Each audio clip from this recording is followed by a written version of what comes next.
Officially, nag-start na ang Cycle 1 ni PUP-OUS ngayong araw. Start pa nga lang ng klase, nagugutom na ako, so kumain muna ako habang nakikinig. Bago nga magsimula yung unang pasok kaninang umaga, gumawa muna ako ng class schedule namin. Marami kasing nagpa-adjust na professor. Para walang ma-miss at mas organized, gumawa ako ng class schedule compilation. This way, kahit papano, mabawasan yung isipin ko.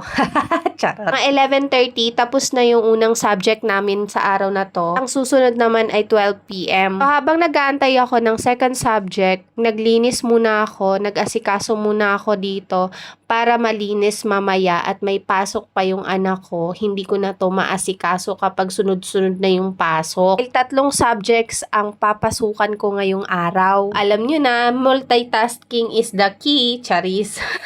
Mga 12:30, nag-start na yung klase namin dyan. 12 p.m. nga dapat yung start niyan, pero sabi ng professor, kumain daw muna or magpahinga.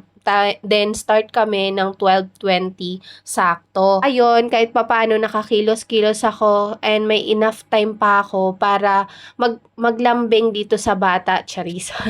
Ako din yung ganitong schedule kasi hindi rin masyadong mahirap, tsaka naalagaan ko rin at the same time yung anak ko habang nag-aaral. Kasi hindi naman talaga mahirap mag-aral sa PUP-OUS. Kailangan mo lang talaga ayusin yung schedule mo, magkaroon ka ng time management para magawa mo rin yung mga tasks sa bahay at the same time maipasa mo yung mga kailangang isubmit on time sa mga professor. So dahil ngayon nga nag-start sa araw na to ang Cycle 1, more on nag-introduce lang yan sila ng magiging grading system at saka ng flow ng klase. Papyaw din siya ng class discussion sa klase niya at kung ano yung expectation namin. Kasi itong anak ko, nagpapalambing yan siya kasi gusto niya pansinin ko siya.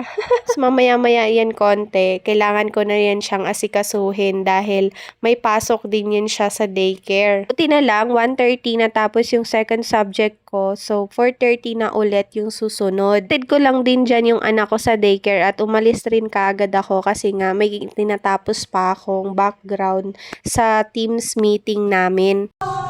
I will see you later. Bye! Bye-bye, Mama.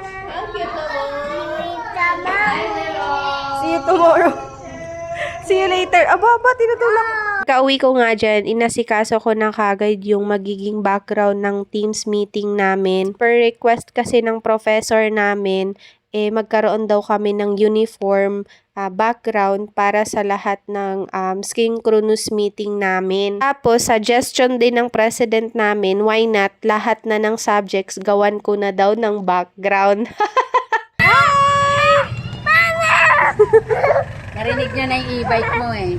Mabas nga ako saglit para sunduin yung anak ko at naka-join pa rin ako dyan sa meeting namin dahil meron akong pasok ng 4:30 hanggang 6 p.m. Kailangan ko kasing lumabas ng 5 p.m. para masundo yung daycare ko. Pero nagpaalam naman ako na mawawala ako saglit. Then pagbalik ko, ayun, hindi pa naman sila tapos ng introduction ng sarili nila. Kagaya nga ng nabanggit ko kanina, nagpapakilala pa lang kami ng bawat isa sa mga professor. Forward, mga 7 p.m. natapos na ako sa paggawa ng logo at tinry ko na rin yan siya sa Teams kung ano yung magiging itsura niya kapag ginawa ng background yung nagawa ko. So hanggang dito na lang. Bye! Thank you po! Thank you at umabot kayo dito!